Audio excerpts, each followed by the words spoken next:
Auzubillahiminash-shaytanir-rajeem. Bismillahir-rahmanir-rahim.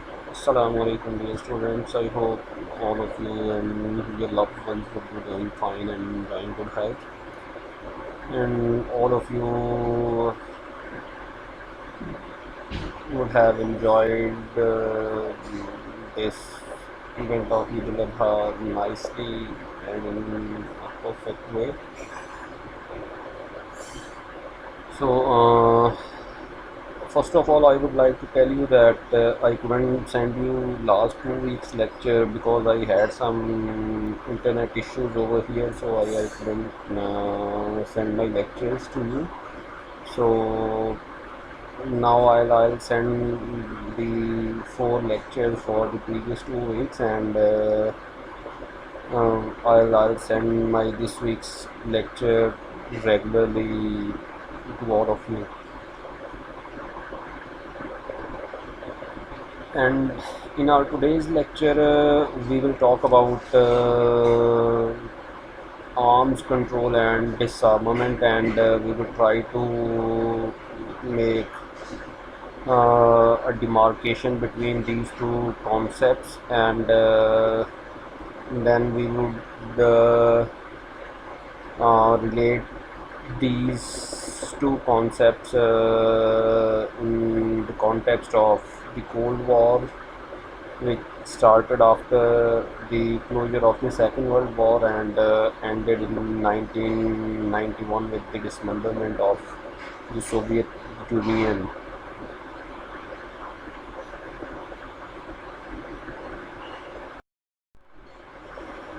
So first of all, we would try to discuss, or we would try to elaborate on the various definitional issues with these two concepts of arms control and disarmament.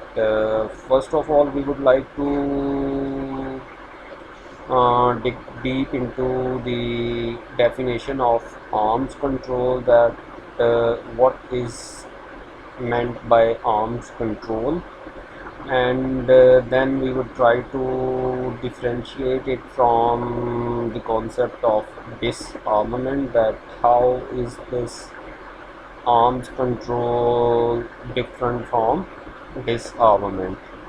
And in the next step, we will try to seek the relationship between these two concepts, that how does one lead to another. And then we will try to discuss the normative and practical dimensions of both these concepts, and then we will try to explore the reasons behind arms control, that why states decided to go for arms control in the face of the Cold War between the United States of America and the Soviet Union. And finally, we would try to illustrate that is disarmament feasible. So these are the various definitional issues which we will try to explore in our study about arms control and disarmament. And before we start defining arms control, I think it is imperative to have a brief overview of the historical context of the arms control and disarmament. One of the major struggles to preserve international peace and security. So we can say that in order to preserve, or in order to maintain the international peace and security in the 21st century,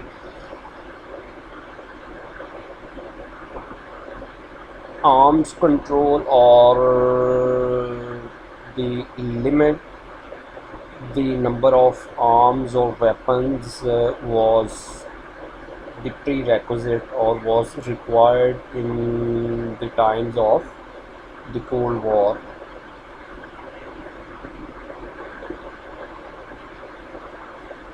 There are two different means to attain this objective, and these have been disarmament and arms control. So, in order to achieve the objective of international peace and security, the two means, the two tools which have been identified by the analysts or by the philosophers or policymakers, these were the arms control and disarmament.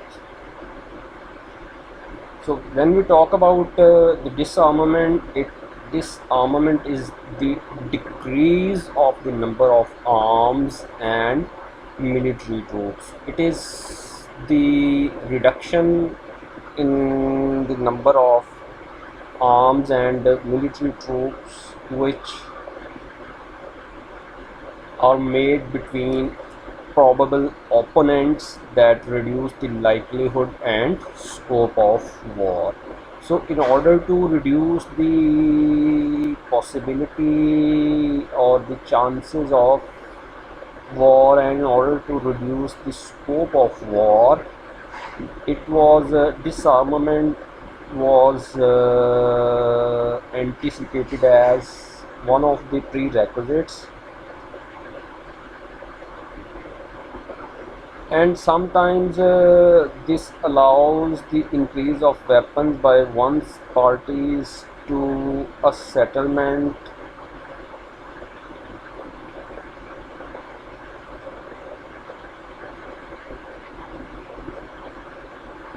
Arms control was devised intentionally.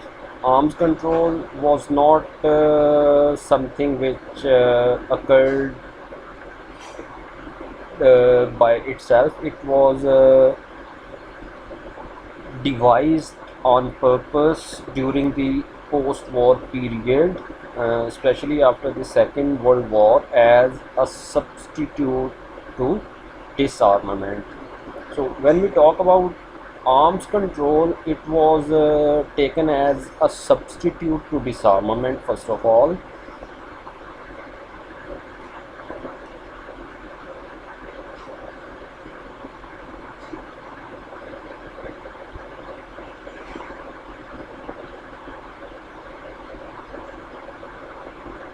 And the advocates of arms control wanted to create a stable balance of power,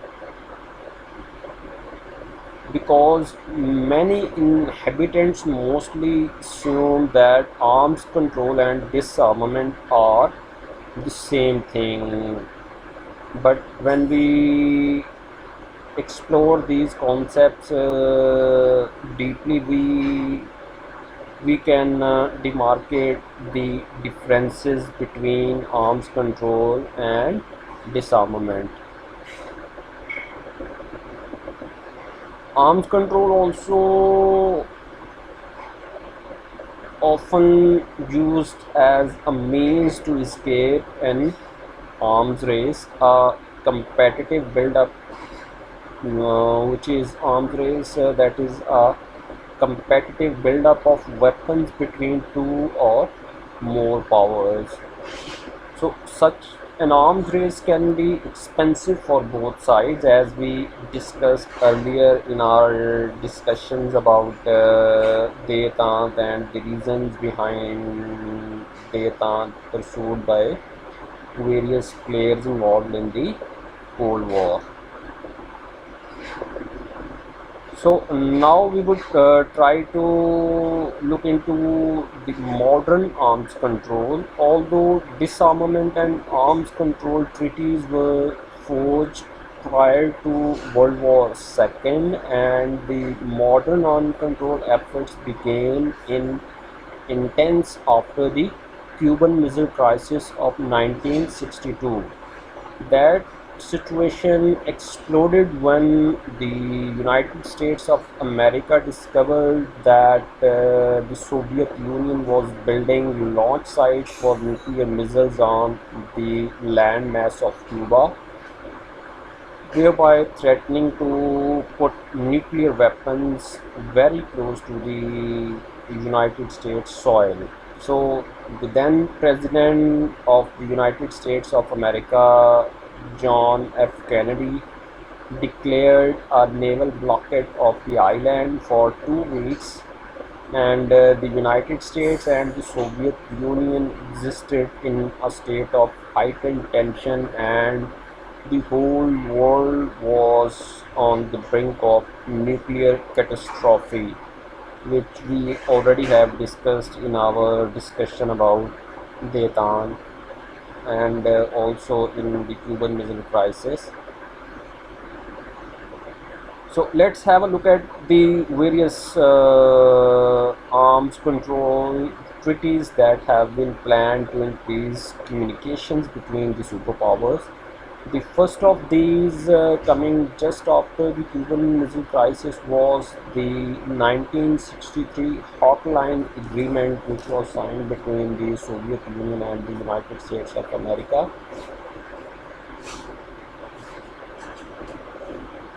And another highly eminent arms control settlement was the 1968 Nuclear Non-Proliferation Treaty, that was designed to stop the extent of nuclear race. And later on, the treaties of SALT I and SALT II were signed in the early in the 70s, when relations between the United States of America and the Soviet Union became more friendly. And in the New World Order during the 90s, especially after the closure of the Cold War by the dismemberment of the Soviet Union, the increasingly warm relations were established between the superpowers. A number of major arms control treaties were also signed, and the two significant treaties related to the armament or the disarmament or arms control were the START 1 and START 2, which we will discuss thoroughly in our upcoming discussions. So this is the very brief background which we discussed about the arms control and disarmament. So when now we will look into the definition of arms control in a comprehensive way. Any agreement among states to regulate some aspects of their military capability or potential. So the arms control is all about regulating some of the aspects, some of the dimensions of states' military capabilities and potential. The agreement may apply to the location, amount, readiness, and types of military forces, weapons, and facilities. So, the location, amount of weapons, the state of readiness of weapons, and the types of military forces and weapons and facilities all are mm, mm, mm, they may or may not be included in that agreement. That will rest upon the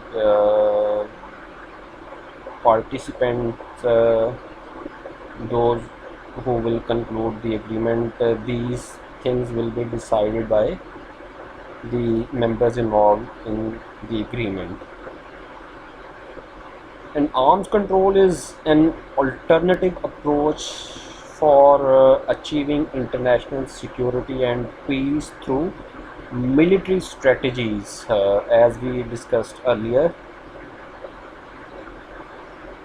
And in the arms control, participants jointly regulate their capabilities to threaten each other and to drive a bargaining advantage in their context. So, an arms control agreement allows states to retain their relative ability to bargain, but at the same time reducing the cost of sustaining these abilities. So, in our previous discussion, we discussed one of the major reasons behind the detente, or behind the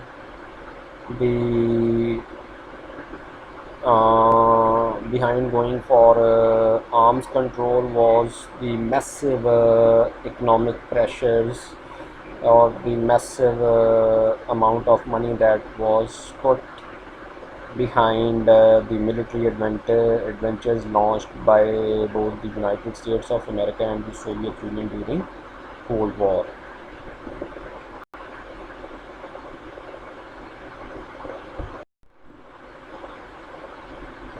So now we will try to have a look at some of the key definitions given by various scholars. The definition of Jeffrey Lawson we just have discussed, and now we will have a look at the definition given by Thomas Schelling and Morton Halperin.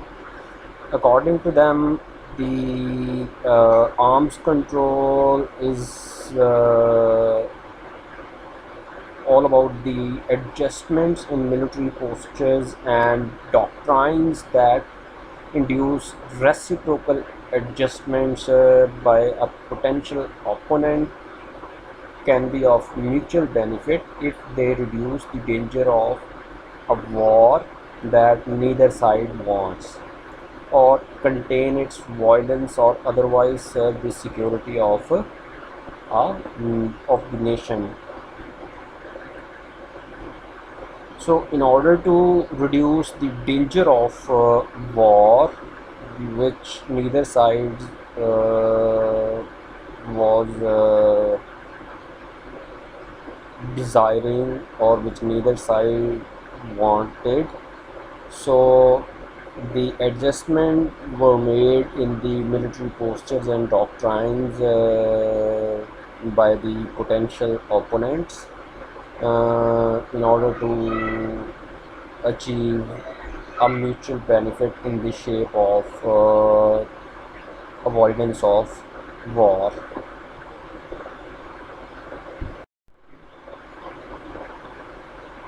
So, in its general conception, arms control is any type of restraint on the use of arms, any forms of military cooperation between adversaries rather than a competition between adversaries. Arms control can be implicit or explicit, it can be formal or informal as well, and also it can be unilateral, bilateral, or multilateral. So simply it is a process of jointly managing the weapon acquisition processes of the participant states in the hope of reducing the risk of war. Arms control refers to formal agreements imposing significant restrictions or limitations on the weapons or security policies of the signatories. So that is the general conception about the very concept of the arms control. Now we will talk about disarmament. Disarmament, on the other hand, rests on a fundamentally different philosophical premise. It envisions the drastic reductions or elimination of all weapons. So disarmament is basically about reducing, not only reducing but also the elimination of all weapons, which seems quite improbable. So, looking towards the eradication of war itself, disarmament is based on the very notion that if there were no more weapons there would be no more war. So that means no weapons, no war. So this is a compelling proposition with enough truth to get it a very long life in the history of popular impression. It is not necessarily about reducing arms levels. So as we discussed earlier that arms control was taken as a substitute to disarmament after the closure of the Second World War as a post-war arrangement.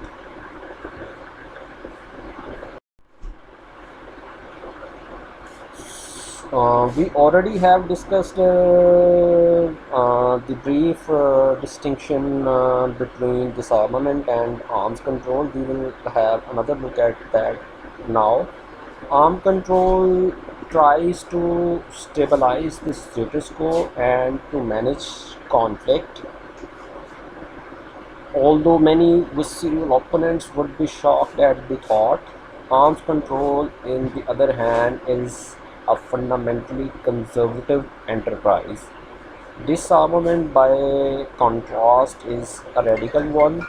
Disarmament seeks to overturn the status quo, arms control works to perpetuate it. So, this is the brief distinction between the concepts of arms control and disarmament. So that is all about our today's discussion, and in the next lecture we will try to have a look at the various arms control and disarmament treaties and agreements, some of which we have already discussed in our previous lecture, and some of the key treaties and agreements in the context of arms control and disarmament, in the context of this, in the context of the Cold War, such as START 1 and START 2. We will discuss an NPT, non-proliferation treaty. Uh, we will have a thorough discussion about all these treaties and agreements in our upcoming lecture. So that's all about our today's lecture, and I would share some of the reading materials with you about all these topics as well. So wish you all the best, stay safe and healthy. See you next time for our upcoming lectures. Allah Hafiz.